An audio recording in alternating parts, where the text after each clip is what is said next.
Yep. There's a blue light on. Yeah, it's recording. Yeah. Your camera's off, though. No, my camera's on. All right, I can't see you now. Yeah, my camera's on because I can see myself.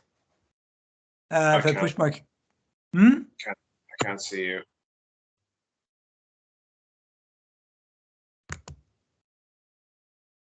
That's my camera's off now. I'll switch back on my camera.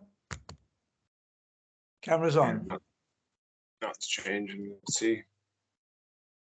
I can see you now. There we go. Back again. All right, cool. Gotcha. Okay, man. Yeah, how's it going? Yeah, going okay. I was oh yeah, I was talking to you on Thursday with Conor, wasn't I? Yeah. Yeah, because like I said, I was on my bulletproof coffee for the last 2 weeks. And then when I was talking to your man on Wednesday, he said, not a good idea, blah, blah, blah, which I suppose it's not a major shock to me because I know coffee is too acidic anyway, I shouldn't be drinking it, but I love it. But anyway, after 2 weeks of full-blown bulletproof coffee, strong, I'm on cold turkey today. Today, the first day. Yeah, everything just having water and herbal teas, and because I'm on a fasting today, so I'll have some water, herbal teas, and I will have some bone broth. I know it's not a full fast, but it's a liquid, so I'll have just probably a mug of bone broth, half of this morning, half of the afternoon, and then drinking herbal teas and water with salt. Okay. So I'm on cold turkey. So how long have you been drinking coffee? Not that long, like Conor introduced. I know, yeah, but I was on and off coffee. Then when I was diagnosed, I stopped coffee for a long time. Then I went kind of back on it again, kind of earlier this year, on and off. And then you never drank coffee. When did you really start drinking it? When you were traveling, yeah? Or when? I started drinking coffee in Melbourne the first time. Okay, and then after that, did you start drinking it on your own then when you left Melbourne? Oh yeah, when I was coming back to Thailand, I was drinking and like in Thailand, like there was some very good place. You get a coffee for about probably 30 baht, €1, like. You talking the places on the side of the road? No, there was a few nice coffee shops, small little coffee shops in Chiang Mai. They weren't on the side of the road, but they would be kind of, you know what I mean? They'd be maybe serving a little bit of food, but coffee. I mean, so. Okay.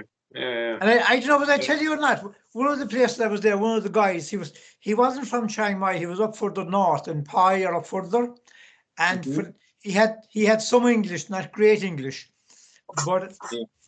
First day I was in there, I was talking to him, he said, we've just heard where you were from, I mean, just in a conversation, and I told him I was from Ireland. Bernard Dunn. I said, how did you hear of Bernard Dunn? Because the guy who beat Bernard Dunn was from Northern Thailand for the world title. Okay. Not common for to box, right?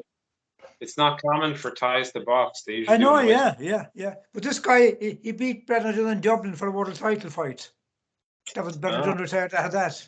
So I said, how in the name of God, like it's like when I was in the Philippines, everybody knew McGregor. When I went to the Philippines first, I hardly knew who McGregor was.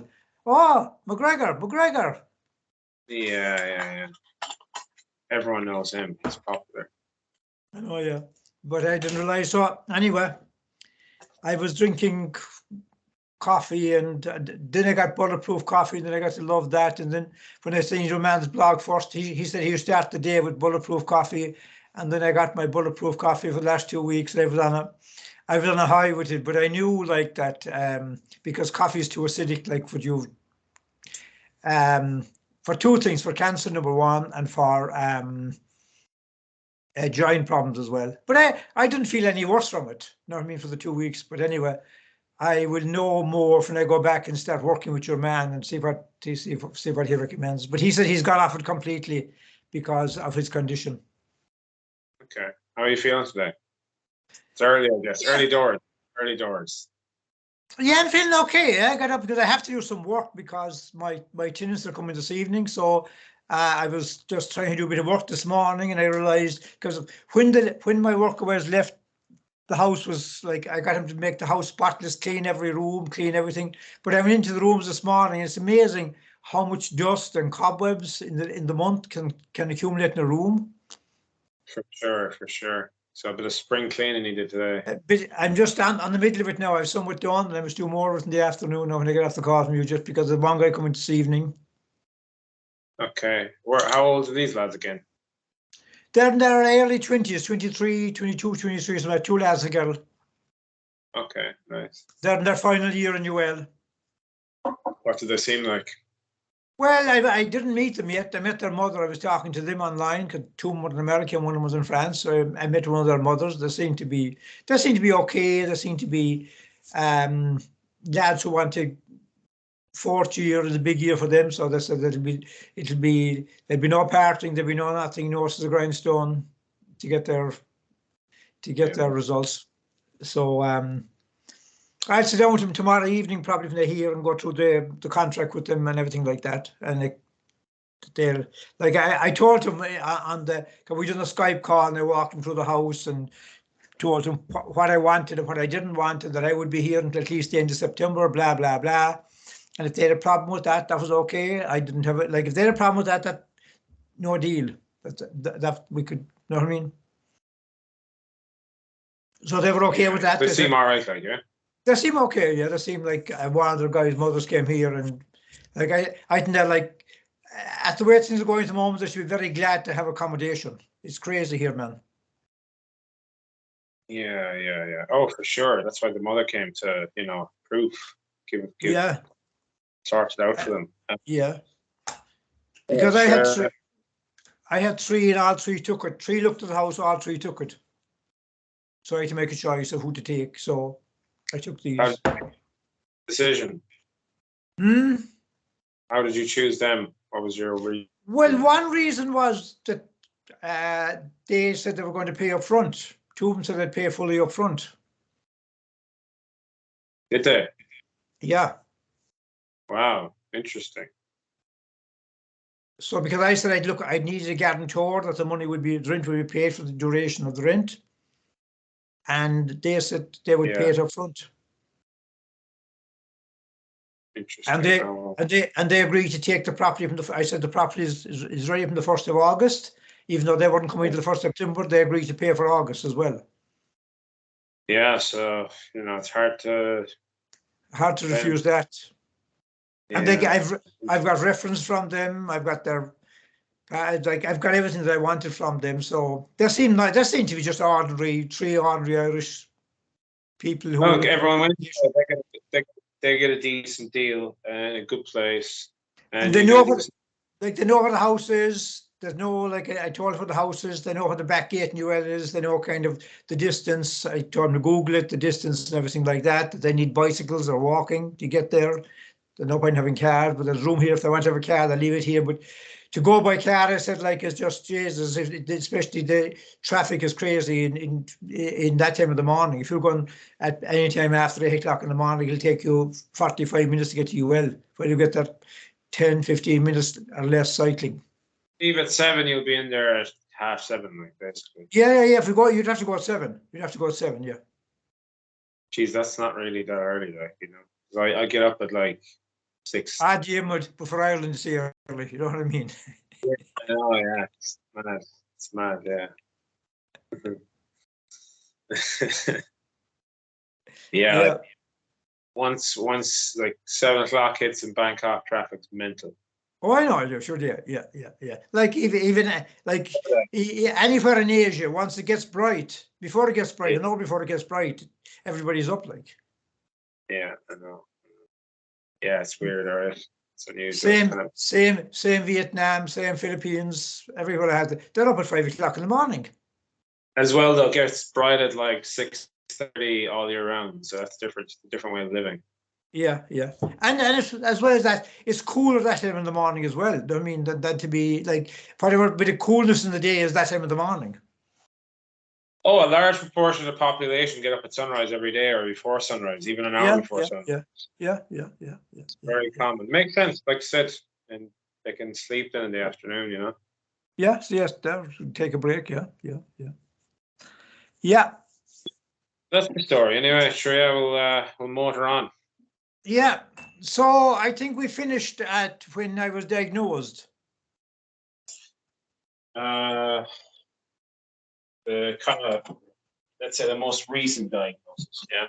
Yeah, the diagnosis in 2020, in July 2020, about 2 years ago. Yeah. Fuck's sake, the PCR test didn't work. Go on anyway. The what? PCR test is a faulty one. Give me 1 second. We'll get cracking. All right. So yeah, 2020. What was that? July? Did you say? That was the end of July. I got the results of my test. And when you told me I had metastatic prostate cancer and it was spread to my bones and blah, blah, blah, and I was in shock inside the thing. And I said, she said it was treatable, but not curable. So then she gave me prescription medication. Was that the doctor in Dublin? This is after doing the shit with the doctor in Dublin, yeah? The doctor in Dublin was a year before it or 2 years before it. Yeah. Okay. All right. So, this was after Dublin. I went to Germany, and then I thought everything was clear. Then I went to Portugal. I went to Spain. Got locked down. Came back in June. All that stuff. And it was after that. All right. Okay. Continue. So then gave me the prescription, and I looked at this. When I said I came back, she said you'd have to go to your. I went to the chemist to get the prescription filled, and the chemist said, no, you have to take that back to your doctor. Went back to my GP. I went into the office. They got the prescription that came from her because a chemist can only take a prescription from a GP, or I don't know how the way it works, but anyway. But then I went, got that done. I got all that done on the evening, I think, and then got the prescription. And then when I got the prescription, the first thing I noticed was they opened the medication, and they got a highlighter, and they highlighted a lot of stuff in it. And I said, Jesus, this is strange. And what I highlighted were the side effects. For you? Yeah. So I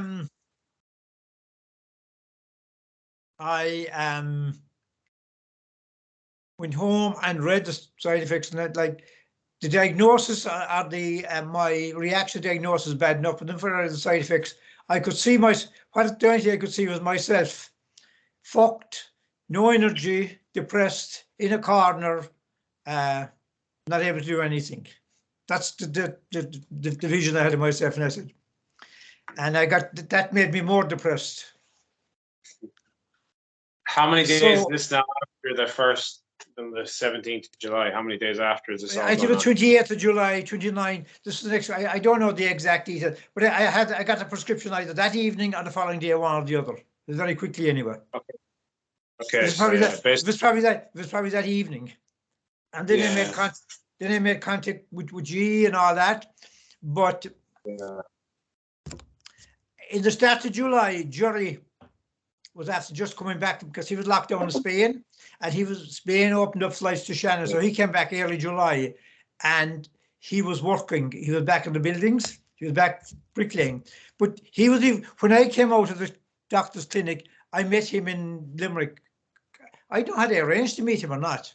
I'm not sure of the details, but anyway, he was saying to me, I think before I had the diagnosis, before I got that there was flights back. He said, do you want to come back to Spain for a weekend? There's 3 flights on August weekend, the weekend after. So I don't know how many of the flights booked. I know the exact details, but I booked the flights not to go back with him for a weekend because he said, I have accommodation booked, the only thing that's going to cost you is the flight. So then when I had all the day, I think I had the flights booked actually. Then maybe it was a few days before it that we'd arranged that. So anyway, then when I had a diagnosis and I met him again a day after, fuck it, I said, Jerry, I showed him the news, I'm not going to fucking Spain at all. I'm just fucked up. All this shit. I said, come on, he persuaded me anyway to go. But in the meantime, I started looking up. And I remember, because when I was doing all my research going back before that, I had come across the Budwick Clinic. Going back, because I was doing research from once I was diagnosed with prostate problems to everything. Just give me just 1 second, Jim. Yeah.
What date is it today, Dad? What? What date is it today? What day is today? Date. Today is the 4th of September, 4/09/2022. Thank you. Just writing down my stupid time and date on my PCR test. Okay. Yeah. Anyway. So anyway, I remember I had made contact with the Budwick Clinic. I contacted him before, like when I was checking all my options going back maybe a year before it, 2 years before it. Do you know what I mean? I found so many places. But anyway, I suppose in desperation, I wanted something, and it felt like, I mean, geez, they're in Malaga. Jerry's going to Malaga. If I emailed them, and maybe when I'm over there for the weekend, because we were going on the Friday and coming back on the Tuesday. Monday was a bank holiday in Ireland, but Monday wasn't a bank holiday in Spain, because I mean the August bank holiday. So I emailed them anyway, and Friday, didn't you? Hmm? Talk to us on the Friday, right? I probably did. I don't know the exact details, Jim. I don't know the exact details. A brief memory of kind of you going to Spain with all this going on. Yeah. But anyway, I went with Jerry. I suppose how I was feeling at the time, I was, I suppose, very anxious and very how to say, I had a lot of anxiety and yeah, I suppose that would be my main thing after getting the news. That was the biggest feeling I had. So anyway, I went to Spain. We went to Spain. We arrived there on the Friday night, and just Saturday and Sunday was, the only thing I know is it was baking hot there at the time, August weekend, probably temperature around 40 degrees. And anyway, on the Monday, myself and Jerry, Monday morning, we headed off. I emailed and I contacted the Budwick Clinic. They came back to me and said, yeah, we can see you Monday morning at, I don't know what time they said, 10 o'clock. And I said, we were flying in there, we were flying out on Monday night, so come back to Ireland. And so anyway, we went there, myself and Jerry went there Monday morning, we met them, and I remember vividly Jerry saying to Lloyd at the Budwick Clinic, can you cure him? Can you heal him? Can you cure him here? And I said, yeah, we can. And Jerry then went off because Jerry's wife, she died of cancer, and I think he had a brother or two who had, I know since a sister and two brothers has died since actually with cancer, believe it or not. But I think before that as well, other family members had died of cancer as well. So he was very interested and saying, Jesus, if I knew that, I could have brought my wife to come here and blah, blah, blah, all that anyway. But anyway, we left there anyway. And so Jerry said, "Oh, you're sorted, you're sorted." I said, "Yeah, I'm sorted, but you need 15 grand. I don't have 5 grand or 1 grand or 500. And then one said, "Oh, we'll get it. Don't worry, we'll get it. We'll sort that out. Don't worry about that. We'll sort that out." I said, "How are we going to sort it out?" He said, "Ah, look, we'll ring JP McManus. We'll get somebody who does people, a lot of people with money, no problem with money." I said, "Geez, I don't know anybody." Good So attitude, though. Good attitude. Huh? Oh yeah. So he Great went after this. He done the Spanish lotto as well to raise the money. And if I win this, he said, I'd pay the whole lot, no problem. Nice one. Oh. So anyway, I think I was talking to you on that Monday. Are you back in Ireland or are you still? No, I was still in Spain. I have a kind of recollection because I remember you saying, I was saying, look, there's something, this is kind of vague in my mind, this my recollection for you. I was saying, yeah, we were to the clinic, because I probably told you on the Friday we were going to the clinic, maybe, I'm not sure if I did or not, yeah. And I remember I was talking to you, either talking or texting to you, I'm not sure which, or texting to all three of you, maybe, I don't know. But anyway, I remember you saying, like, I was saying, like, okay, they said they can cure me here, but I don't have the money, or I don't know, I don't know the gist of the conversation.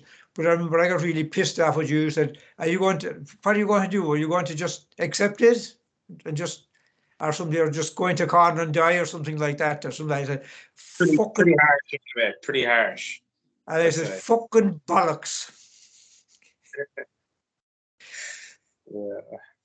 So yeah, anyway, no, but yeah. But anyway, I remember, like, what came into my mind was, like, I remember when we did the 20 Quinn seminar, and he said, if your child was kidnapped and that they demanded $1 million ransom, what would you do? Would you just lie down and die, or would you go and do whatever it did to try to get that? Would you rob a bank? Would you do whatever you need to do to raise that money? Or would you just sit in your ass and do fuck all? So anyway, Jerry had all these plans and all these politicians he was going to ring and everything like that. So anyway, I was kind of, yeah, maybe, fuck it, 15,000 is an awful lot of money. How in the fuck am I going to raise that? And I'd need more because I need accommodation. I need about 20 grand nearly. Never mind 15. Yeah. So anyway, we came back to Shannon anyway, that Monday night, and Connor picked us up. And on the way in from Shannon, Jerry was saying, we have to get the money. Connor was ringing people on the way in from Shannon, even Connor Hogan, to raise funds. And we came up with a thing. I don't know where we came up with a plan to do a GoFundMe page. I don't know what, I'm not exactly sure where that came from. Was it from myself or from somebody else now? I don't know. But I said, I don't know how to put a page together. I don't know how to do anything like that. If I put a GoFundMe page together, I don't even know how to go about it. So I came home anyway, and the following morning was Tuesday morning. I rang Bernard and Susan, my friends, and we met up on the Wednesday outside Bernard's house. And Bernard's wife was there as well, Noelle. And we got working on a GoFundMe page. Put it together, sign it up, because it was only a week before. It was the day I got my my diagnosis. That was the day that Bernard's mother was buried in Dublin. That was that Wednesday, and this was this was just a week later. All this massive heap of stuff had happened. But anyway, and COVID is in full swing, so people are. Oh yeah. So anyway, with Noelle and Bernard and Susan, we put a page together, and then we had to. I had to make contact with GoFundMe, set up an account, do all that.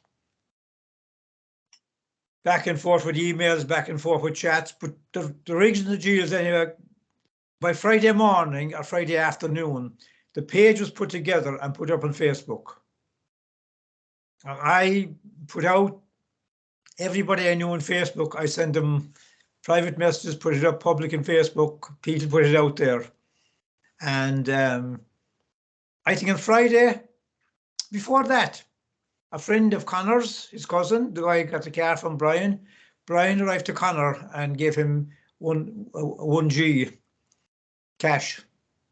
Yeah, got it going. And then once the page was open, Johnny put in first. He was trying to put in $1,000, but he only, whatever way he done it, he only put in 100.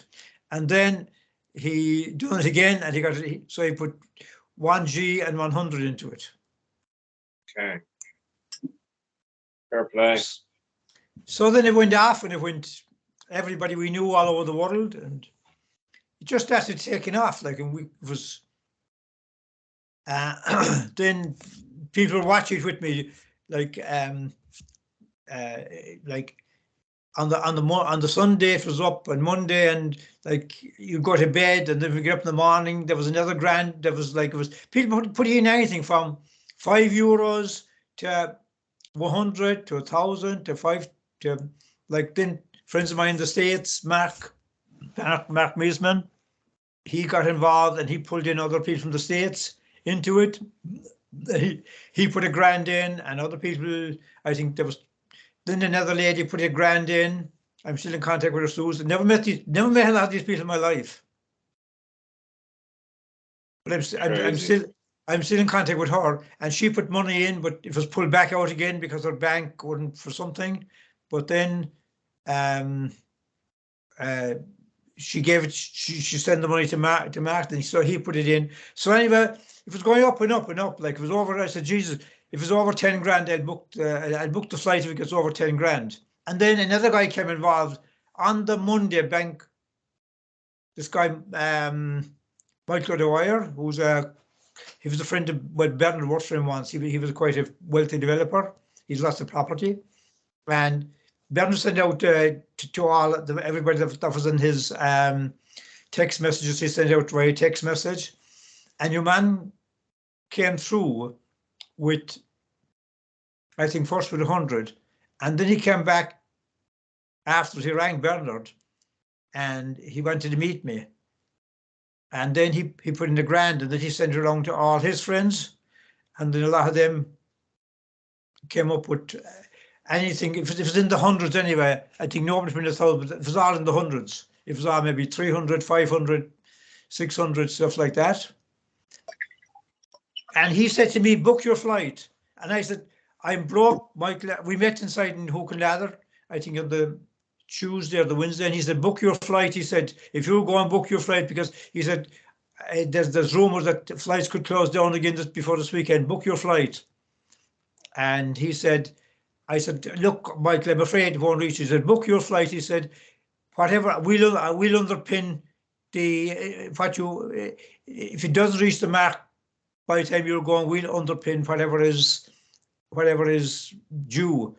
And I said, what do you mean by underpin it? He said, if you only get to 15, he said, we'll underpin the remaining 5. He said, you'll get 20 grand, book your flight. So, like, I was still kind of saying, geez, like, if he doesn't come through, like, I'm stuck, like, I'm gone to Spain, I don't have enough money for accommodation for 2 weeks. I don't have enough money. You know what I mean? I'm just enough to pay them, all this. Yeah, it was crazy. But then this thing kept turning over. And by, like, Wednesday nights, it was over 10, I think, by about Wednesday. By about Thursday, it was up to 14 or 15. And by Friday, I think by Friday morning, when we got up, it had gone over the 20 grand. And, like, there was people from, like, contacts from Workaways, from New Life, from others like Crowd in America, Bernard's friends, Michael O'Dwyer, even though he was out here to me, same man, we're still in contact, he was out here to me during the summer. I gave him a big basket of blueberries to see how I was doing. Yeah. And like Connie Preston, the States, I've never met, we're still in contact in WhatsApp and Skype. WhatsApp, we message each other periodically and stuff like that. Like Mark, I would be in contact with Mark, like, and he's his own health challenges, because I met Mark 7 years ago in the States, when we went to the States, and he has got pancreatic cancer. And I don't know anybody in this world who's alive as long as he's alive with pancreatic cancer. And there's some higher power looking after him somewhere in this universe, because,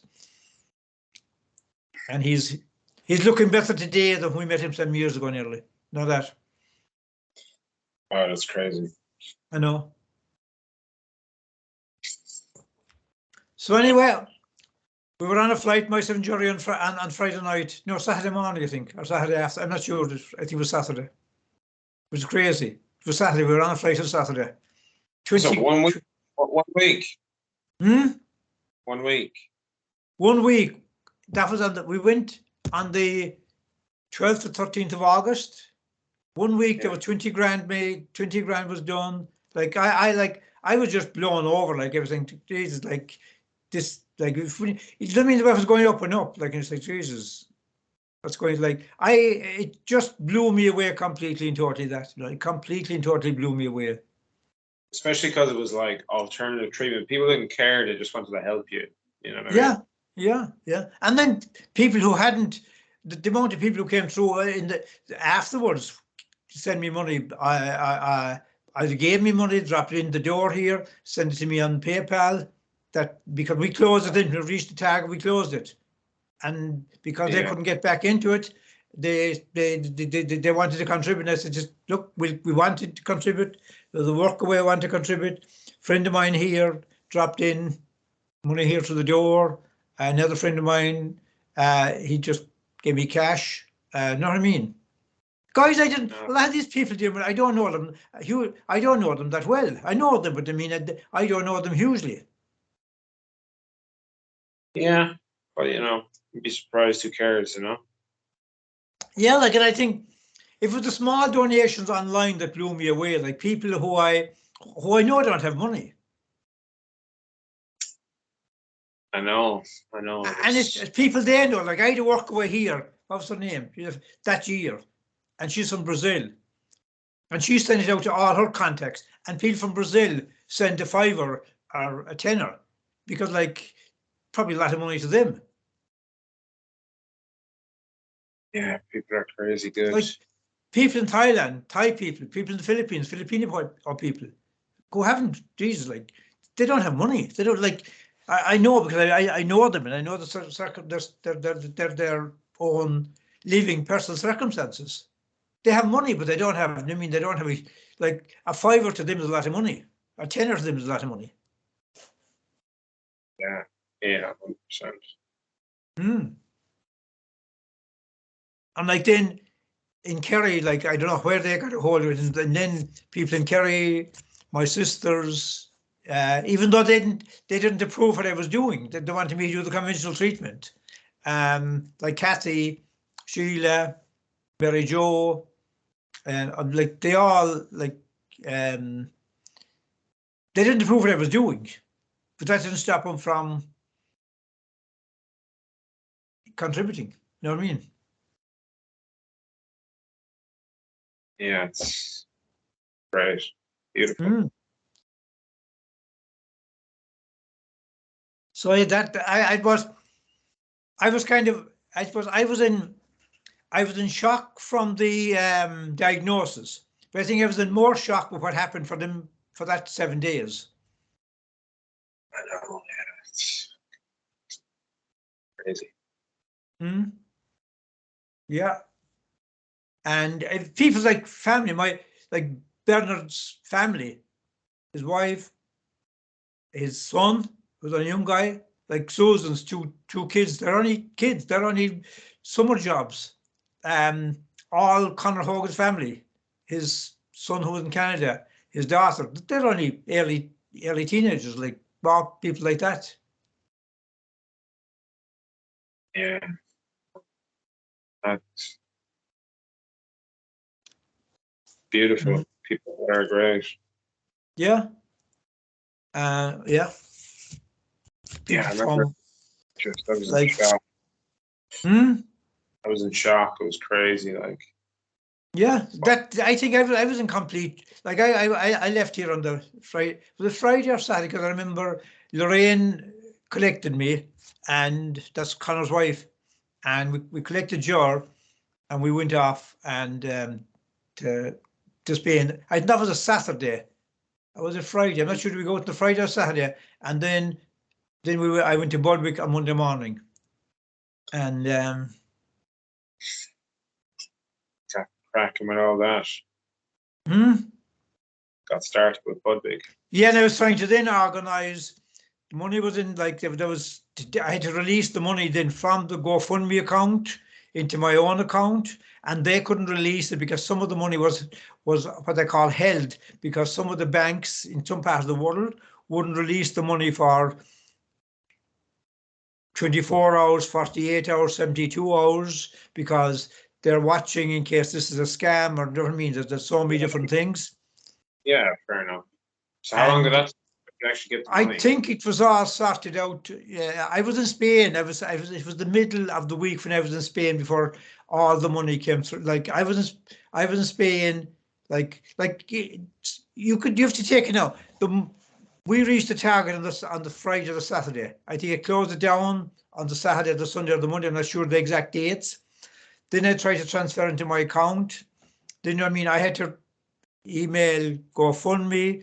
They're in California, coming back and forth, and this was more stress on me trying to get this thing done, because I had no money. I was in Spain. I was booked in. I was there Monday morning. The money wasn't in my account, Yeah, it's crazy. and I was like, yeah, like you're trying to deal with situations that you're not very familiar with, because like all this, You didn't even know how to set up the page. and then you're trying to. I was then corresponding with people saying I'm starting the treatment, and then you said, Jesus, right, what's going to happen if GoFundMe closed on my page, or if the money gets blocked out, or thousands, I mean, all these crazy things go into your head. But I think it was that I started the treatment. I didn't have any money. I think it was the Wednesday. It was sometime towards the end of that week. Number one, before the money. I think there was some money in my account, maybe Tuesday or Wednesday. Yeah. But I think it was later that week before I transferred some of the money into the Budwick account, because I was only allowed then to transfer 5,000 per transaction. So I could only do one transaction every 24 hours for my own account. So I put 5,000 in, say, today, then in 24 hours later, I put another 5,000. You know what I mean? So that was all. So anyway, I think in about a week, maybe, I think in that week, or maybe into the start of the second week, everything was sorted and everything was paid. Like, I mean, I don't know the exact amount of time, but, and then I started treatment, and it was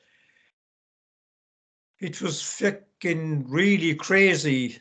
Like, it was full on different treatments, but the first Okay, day we're at 40 minutes. So I think having that section of the whole process there was insane. Quite emotional for me as well. Okay, yeah. No, in a good way. I'm just tired, like, you know. Yeah. So I think we should start the next section being the Budwick experience. Right? Okay, starting my first day in Budwick. Yeah, exactly. Because like we've kind of covered all that. Like that was crazy, just reliving that with you there. Yeah. Like that was like, as I say, and I'm still, when I talk about it, I'm still blown away. Like, did this really happen? Do you know what I mean? I know, like even I feel like I remember like maybe like 4 days in when it started getting real, I was almost feeling guilty, like, you know what I mean? I was like, oh geez, just it's alternative treatment now. Someone's gonna flag this or something bad's gonna happen, you know? I was just like, I don't know, it was so insane, you know. Just yeah, it didn't seem real. Didn't seem real. And just people I knew as well. Like it was really incredible. Like you know, donating, just putting it up on the page, and Yeah, like people shared in their own Facebook pages. Like like yeah, I can't say who, but I don't even know who. Like I'd have to go.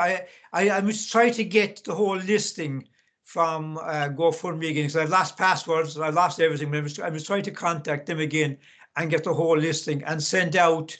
It'd be nice to send out an email or put a post on my page at maybe sometime before the end of this year to say, look, I'm doing good. I'm doing, yeah, thanks very much. I haven't forgotten about you. You're still in my thoughts and my prayers constantly. I'm still in appreciation. Like I must try to, if I can get back into my page and get all the list of the people who contributed. yeah, I agree. It's cool just to know as well. Just to have to go through it. It's Yeah, remember yeah, for that. Ross Yeah, Tracy.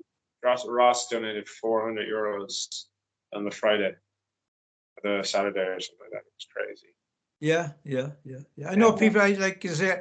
Yeah, and other people, like I say, when it was closed down, they were contacting me on Facebook and saying, "Look, I couldn't. It isn't that I hadn't the money, but I'd have it because I'd be paid at the end of the month." You know what I mean? People said, "I haven't any spare cash, but look, I want to contribute, but I won't have it extra cash until the end of the month."